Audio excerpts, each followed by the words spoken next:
I'm Shua. And you are listening to Light Up with Shua, a weekly podcast to open our hearts and minds on a journey with me.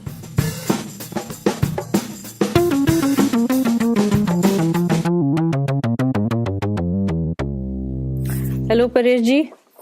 Hi. How are you? Namaskar. How are you? शब्बा खैर बस बढ़िया एकदम शब्बा खैर अभी नहीं. You have to do it later. अरे वो पता नहीं यार So, how are you?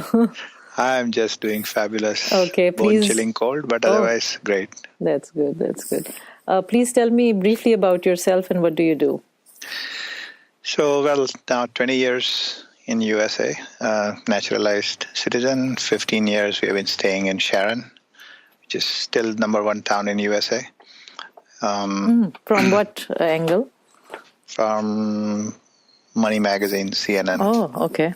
I didn't know that. So, quality of air, crime, accessibility to highways, education system, people like me. Contributing to its environment. I'm so modest, yeah. But that's me on the personal side, married now 30 years, Wow. 2 children. My daughter is in the final 3 months of her med school, and my son is in the final semester of his sophomore year in UMass Lowell. Congratulations. She's going to be. Yeah, and your son. बेटी का निकाह 10 मार्च को है, which is literally 9 weeks from today. Oh, she's getting married. Yes. 9th March. 10th March. 10th March. Wow. In 9 So, weeks. 9th को henna रखे हैं. अच्छा. हम लोग, हाँ. अच्छा. Very good, very good.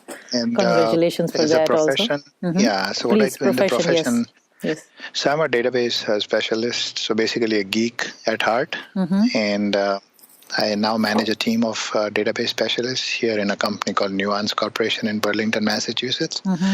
And on the other side, this is like my mortgage paying job, but my passion work is working with children, literally of all ages. I teach them how to get up and speak, basically. I don't care if it's Hindi, Gujarati, or English. Major stress is on public speaking, group discussions, and debating. Excellent. And I have already done more than 300 students now, including some of the most gorgeous women in this area, all Miss India teens, Mrs. India, and so on. And I teach them over Skype, Google Hangouts, and so on. Wonderful. Another small part of what I do is also I teach people how to nail their interviews. So normally क्या होता है कि people of like South Asian origin have not worked here very much, find it very difficult to go through an interview without failing 100 interviews. And the reason is, of course, accent is there, mannerisms are there. For example, everything we'll say is, when we say yes, we'll move our head from right to left, and we say no, we sometimes nod. So that kind of confuses people. We go to the interviews without brushing our teeth, with the proverbial parsley kind of stuck between the teeth, so on and so forth. Oh, wow. So you go into quite a yes, detail and everything. So grooming adults as well in interviewing skills. Correct. Excellent. And it's in the same institute that Circles of Growth. Circles of Growth. Okay, good. Very good. Okay, so let me come to first you being a father. Yes. And you have 2 children, as you mentioned earlier. And they are grown up. So how did they rate you as a father, as a parent? If you can be honest. On a 10-point scale, I don't know. Seriously, I have never actually asked them, but my son was, in the class they were asked to write about somebody they idolized, and everybody wrote about Taylor Swift and Michael Jackson. My son wrote about me, and he didn't tell me that, the teacher told me that, so that was she thought that was the most unique experience of her entire life. Oh, really? Wow. How old was he? I think तभी शायद अक्कल नहीं थी उसमें, middle school में था. You have to say it in English because we have both audiences. we will do this in Urdu as well, in Hindi, but Inshallah. Okay. So I think he was in the middle school at the time. Possibly didn't have too much sense. He didn't know too much. So maybe he thought I was cool. Okay. But yeah, I would say they would give me 6 or 7. So how is, now they're older, adolescents, almost adults, how is the relationship between how do you feel that you're comfortable, or do you have good communication? What is the level of fatherhood? So that's a good one, because what used to happen is that I was not so involved in their, like chatting with them or discussing things with them before kind of throwing it upon them, sort of. So the visit that I had to Jordan as a peace kind of mission guy, the children there were opening up to me more than their own parents. Then that actually kind of led me to believe, geez, is this the same thing that my children could be doing? So one of the questions I remember you have in your list was that possibly, where do you learn parenting? I think I've learned parenting from the children more than anybody else. Yes. Okay. And so I'll just tell you back. So then what happened was that when at that time my daughter was in the initial years of her high school, and my son was in the initial year of late years of his elementary school. And we started having twice a year meetings where they could come and tell me anything, in the sense that then I can't feel bad about it. I cannot get angry about it, nothing. Because, the way we have been brought up is that how can you talk to your parents like that? And we have actually encouraged that, okay, you don't like it, tell me on my face, please. I'll feel bad for a little bit, but then I'm sure I'll reconcile or whatever it is. So I think it's kind of worked with us a lot. They would come and say, Dad, I didn't like A, B, C, D. And then we found out that we didn't have to make it so formal, like twice a year kind of thing. We could actually do any number of times and almost consistently. So then we started using the journeys in the car to talk about, okay, what's bothering you? Anything I did piss you off or something like that? And they would say, no, Dad, this is okay. Yeah, maybe I didn't like what you did here, but that's okay. And then the situation has come to such a place where now they feel comfortable about openly saying no. For example, my son came to me about 3 years ago and he said, Dad, please don't force me to pray. I don't believe in God anymore. I mean, for us, like that was a huge... And I'm like, okay, so you're not going to adjust bless to that. Son. Yes, exactly. But he still, when there are certain rituals involved, he is more than willing to help out in the rituals, even if they have huge religious connotations. Did you react a little or not at all? No, not at all. Not at all, actually. Not at all. No. Yeah. Oh, but you were inside. How did you feel? No, not really bad at all, because I kind of sensed it, because a couple of times he had actually shown very openly that he was doing it only begrudgingly. I thought maybe because he's just plain lazy, he doesn't want to help us, or that just becomes like a chore for him or something like that. But that was not to be, so to speak. So how is he now? Like, is he still in the same zone that he told you 3 years ago, or is he towards, or in the middle somewhere, religiously? No, he is definitely not at all into religion. Yes, absolutely. Okay, all right. Yep. Okay, so it means that. So what should we learn from this? That parents shouldn't force them, their young children, especially like adolescents and adults. Correct. And my son, when he said to me that he's not interested in pursuing any sort of religion at all, and he was like 16 maybe at the time, so I think you tell them what best you do. I have no real scientific reason to explain to them as to why they should do it. So I say, okay, as long as you are a good citizen, I don't care what you do. Wow. And it was like for us, because we are all, both me and my wife are from extremely pious, chaste Hindu families, right? And it doesn't happen so often that your child comes up to you and says, this God thing, let's talk about it. Okay. I know. Anyways, okay, thank you for sharing that. That's something very, can be devastating in some families, and, can be a very serious issue, but that's good that the way you handle. So it seems like that you are, so that shows that you are learning from the children, not only your children, but other children. That you teach, especially nowadays you are teaching children to develop the personalities and all. Yes, and that is also like most of the kids that I work with are between 10 and 15. So they are in that stage of their life when they question almost everything that is thrown to them. Everything is like a big chore. Why do I have to do it? Why do I have to do it? Kind of thing. But so what do you find? Is there a pattern nowadays do you see that parents are involved, less involved? Should they be more? What's your experience from your teaching? Okay, so how do I say this? May not be very coherent, so excuse me, but at least you will get the general idea. I feel that parents these days are trying to find paid solutions to raising their children. Okay. Like math, if it is math, okay, let's put them in Russian school of math, but they would not deal with it themselves for whatever reasons. But this has been like a consistent observation. English, okay, he can go to English class. You mean they don't teach themselves, or yes, do they? Okay. Correct. So not everybody is good in math, to teach. No, it doesn't matter, right? But then there is a pattern, right? Okay.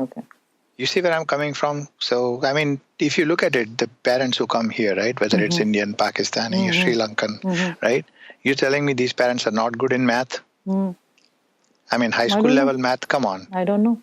Yeah, so let's talk about middle school math, right? Because most of the people are kind of thrown into the Russian school of math syndrome. And Kumon, like everybody has to do this. They must not think that they are capable of teaching their children good enough. This is not what my observation is. Oh, that's what, and I answered your question very pointedly, is that parents are trying to find solutions for their children's upbringing, or basically outsourcing their children's upbringing. And a lot of it is now children are pretty much hooked on to their cell phones and social media. So if you want to reach to them, then that's what I do. Like most of my students are on Instagram and Snapchat, right? Okay. And I'm also on there. And for them to find that, oh my God, this grown-up man is on Instagram, is like, for them it is phenomenal. And I found that they actually tend to listen to you if they realize that, oh my God, he's not such a bad character after all. Or he's cool. Yeah, he's cool, basically. Absolutely. Okay. So, so can everybody be a good parent then? What is your opinion about it? Who should be a parent? I think anybody can be a parent. The thing is, if you are not committed, then don't be. That's what I meant. Yes. Okay. Yes. If you feel you are not committed, because if you look at it, right, I mean, how many of the families we know here in this part of the world, where especially I would say typically white or black Americans will not commit to marriage. They would have been living for 15 years together, but they will not commit to marriage. It is especially these type of people I would strongly advise against going for parenthood, because you can't even commit to a person with whom you have been tied for 15 years. How are you going to welcome somebody else in your life? And then who's going to take care of him or her, for that matter? That's true. So my next question, continuing with the parenting theme, is so let me come to you. Was there anything when you were growing up that made you feel safe with your parents, that we can advise that, because many children are not necessarily feel safe, and that causes other issues. So how do you think, is there any moment that you can point out in your life? How was your growing up or your childhood? So it's always been very disciplined in our lives. My parents actually never abused me, or in the sense that they would get angry, they would scold you. I mean, I have been beaten up with a rolling pin and stuff like that. But nothing serious. Yeah, not at no given point in time would I ever feel that my life is not safe here, or for that matter, for anybody. How can we make our children feel safe in our homes? By having an open mind, I would say. Not using the rolling pin, though, right? Correct, exactly. And you know what? My daughter is possibly an exception. I don't believe I have ever slapped her, but I have slapped my son when I thought he crossed this line. And he remembers those days. And I said, okay, as long as you remember that what we are doing is for your good, because sometimes you don't listen, and so be it. And that was earlier, younger age? Yeah, much, much younger. Little less than middle school. So, and I think that one slap does the trick. And so it was not a usual way of you treating your son. That was once in a while. Okay. Yes, absolutely. And the way is like after that, I mean, just the fact that, okay, I have not slapped you in a while. Please don't make me go there. Okay. And that's how they figured out that, okay, just the sheer mention of a slap is not good. Yeah. So don't you think this threatening, now, does it contradict with what you have learned now, or are you at a stage that you think that even at that stage, you still believe that at that stage, parents can or should do if needed? Yes. I think 99% of the spoiled American brats that I see are spoiled because the parents did not slap them at the right time. Wow, okay. All right. I'm sorry, but this is about as direct as I can get. Yeah, that's fine. Yes, you are. For the parents here and for the children here in the US especially. Okay, thank you. Do you believe, is the thinking skills, like, are they taught, or how do we learn thinking? Is intelligence enough to think, or? So we were not really exposed as children ourselves to too many planted activities for encouraging thought processes. For us, main thing was go to school, do your homework, study well. And there was no TVs till I was 26 years old, so nobody really can say that he watched TV all day. But then we would actually go out, play thieves and cops or whatever that game is. In Hindi, you call Chor Sipahi, right? And we used to play that across the entire town. And we didn't even have money to buy slippers, so we would be walking barefoot around the entire. So the point was that, we were not really taught too much as to how to think, except for what is good, what is bad. That is something that came from my grandparents and parents. But here, the children are generally exposed to more all-round personality development rather than just remembering everything by heart and puking it out at the exam papers. I think we do develop a lot of rounded up children, which is something which is absolutely phenomenal here. Good. So, okay. I sensed you have some interfaith experience also during your lifetime, as you mentioned that when you went to Middle East somewhere. Can you talk about that a little? What is interfaith for you? What it means? How would you encourage people to participate in it? So, Sharon Interfaith was a huge life-altering event for me. Sharon, Massachusetts. Yes. Right? Okay. And we were invited by the Jordanian Council for Interfaith Research and something blah, blah, blah. And they actually paid for our stay there and tourism stuff, and we just had to spend on the airfare. What they wanted us to do was to go there and teach their children the art and science of interfaithism. Because for them, although in Jordan, for example, they're 97% Muslims and 3% Christians, for most of the Muslim kids there, it was Islam, and rest of the world just didn't matter to them. And a couple of them who were slightly more exposed to the real life or real world life because their parents have been traveling a lot, is that, there is Islam and there is rest of the world. At least they acknowledge there is something outside Islam. And when we went there, we had we were given 20 Muslim and 20 Christian kids to work with. And we had some of the toughest chats. 20,000 buckets of tears, and because they didn't know what premarital sex was, for example, they didn't know what homosexuality meant, and that they didn't know what being a, Gnostic, why does that word escape me? A person who doesn't believe in God. So atheist, right? Okay. Okay. So we all had a presentation. So in the hot sands of Petra Desert, I actually made a 3-hour presentation on Hinduism in front of Bedouin Arabs. And they were like, what? This is all Hinduism? Yeah. And they were actually extremely shocked to realize that Hinduism was way before Islam. And that one of them then later confessed that he's actually planning to go to India within next 2 to 3 weeks, and that is why he inspired our interfaith leader to come and talk about Hinduism there and mannerisms and cultures of India.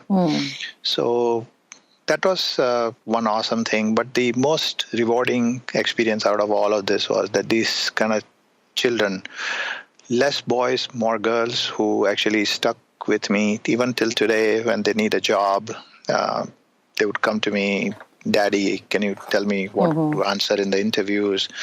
Should I go for an MBA? Should I not go for an MBA? I have a boyfriend trouble, etc. So they are in connection with you. That's what you're saying? Yes. Okay. So that was your experience there. How would you say that, how is interfaith in the U.S. In your experience with the children that you teach? Are they into interfaith, or do you encourage them, or their parents in your circles of life? I would strongly encourage them to do that. Unfortunately, the interfaith in Sharon that I know of it since my son last participated, 90-95% of the children there are Indians. Generally speaking, white or black Americans are not interested in any of the goings on in different faiths. And that is one of the reasons why we formed our own interfaith here, because the ADL, as you know it, doesn't recognize the non-Abrahamic faiths. And I didn't know that. And I mean, when I was in Blue ADL Cross, is the Anti-Defamation League, correct. Yes. And I had actually a confrontation with them when I was working for HP, and we were invited to an interfaith dialogue, and I said, yes, this is what I bring to table, and this is what I would love to do.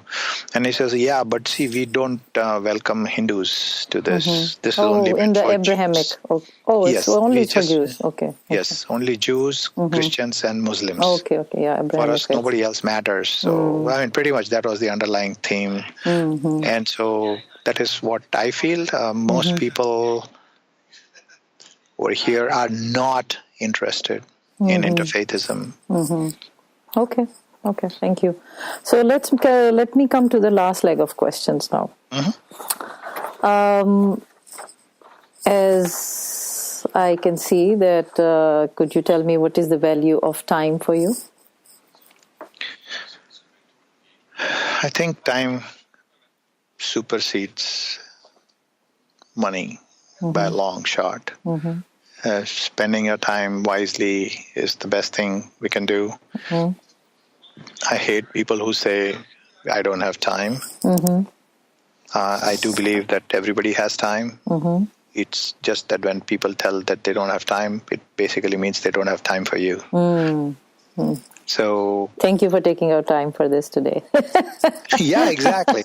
I know you are busy, and I realize that. Okay, thank you. I always manage my time, and it's so difficult for people to realize that. And so, Paresh, you are always on Facebook. You're always doing that. I don't know how you manage that. But yeah, I don't watch 25 movies in a weekend. That's my sacrifice. And even despite all this, right, time, for example, last year in 2015, 2016 and 2017, I have taken 3 or 4 certifications for myself. So not only am I teaching, I'm still continuing to learn, and I also volunteer for our IT. In the IT community, there's a big group of database professionals. So I manage those 3 massive groups, which totals about 12,000 people. So, and if you're telling me you don't have time, we need to talk. That's what I tell people. Okay. What is the value of gratitude in your life? In my life, I think I have been grateful for anybody and everybody who has taught me what to do, especially extremely grateful to people who have taught me what not to do. Like you see the amount of negativity in the world today, that is something that shows me what not to do. So I think that a little sign of gratitude can actually help you win over so many people. Because in America, if you look at it, right, we will cross 7 oceans to fight somebody else's war, but we will not go across the hallway to say hello to our neighbor because we just don't have the gratitude for that. So. Okay, so you value that. Okay, thank you. Are you conscious? That's your gratitude. Yes. No, I really appreciate your time. I have a sense of humor, so put up with me. Yes, I know. What is this life an illusion? No, it's very real. Okay. Yeah, it's very real. Okay. I don't know what else to say. That's fine. That's good. Everybody answers it differently. Are you a conscious person about the environment, like our environment, the physical environment, the way we have issues nowadays? Well, are you conscious? Do you recycle? Yes, as much as possible. Really. Although if you look at it deeply, a lot of recycling that they are talking about, right? For example, they will not encourage you to recycle milk bottles, but they will encourage you to recycle Coke bottles, which has a huge psychological advantage because then you don't mind buying a Coke as compared to milk. That's an interesting point. But I still do it as much as possible. And if you look at it into the olden Indian times, like why even olden Indian times, even if you look in your own family, right? Chances are you are wearing your elder sister's clothes, and then eventually after 2 or 3 people have finished wearing it, then you will tear it apart and use it as a mop for washing your floor. And after that is done, then you would use it as a kind of, lighting your stove because we didn't have gas in those days. And the ashes that remain, we would use that to clean the utensils again. So, I mean, as our culture goes, we recycle to the best. We have like people who have made millions of dollars recycling newspapers, right? Yep. So that's true. Yes, did men or boys recycle their clothes? I mean, I know girls, as you mentioned. I mean, they are always in a compromising position anyway. So, but did the boys or men recycle their clothes? Would they hand it down? Oh yeah, absolutely. Okay. Of course, the only thing is that now I don't have a sibling, right? So when we have only 2 children, correct? So one is a boy, one is a girl. So the recycling between them is not usable, right? It's not something which is valid. But for example, my son will go wear my jacket. He almost 8 times out of 10, he's absolutely unabashed going and picking up my T-shirt and wearing it out. Okay. And today I kind of, as I say, karma can be a real, what. And today I wore his shoes, actually. Oh, okay. So, so your sizes are similar. Very nice. Okay. He's 2 inches taller than me. Okay. But still we have the same size of the shoes. You can adjust each other. Oh, good. Yes, exactly. What would you do today if there was no tomorrow? Something special or watch a nice comedy movie. Okay. Call some of the people I know while watching the movie to say, I love you, and that I don't know when I'll meet you next. Okay. Any message of hope you would like to give? Yes, I could always recite Bill Belichick, do your job. Who is this? Bill Belichick, the Patriots coach, right? Okay. Wow. So his famous line is, do your job. Okay. And same thing if you look at it in Gita, as Lord Krishna said, right? Karma kiya ja, or just do your own job and don't worry too much about the results. The appropriate results will come to you. So if you do your job well, there is still hope for this planet. So nice. My last question. What lights you up? I think the single largest thing I would say is family. Okay. And positive attitude. Family, you mean gifted. Just like having a family or like interacting? A family that I can interact with, that I look forward to every day. That kind of family. And generally, God's gift to me about being positive all my life. Good. That's very nice. There have been times when just before we came to this country, we had no idea where our next piece of meal is coming from. Oh, wow. But we still had never lost hope. We were always up and running, doing our job. Yeah, so you are also an immigrant and you have contributed to this country. So that is an aspect that I try to bring it to the knowledge of our listeners, that all kinds of immigrants and how they contribute to the fabric of this country. So thank you, Paresh, for contributing to this interview and to our country here in North America. Our adopted country. Yes, adopted country. So take care. Thank you very much for your time. Sure. And Happy New Year. Happy New Year to you too, okay? And see you soon one of these days. Thank you for staying with me through this exciting episode. Please don't forget to subscribe and stay tuned for the next episode of Light Up with Shua.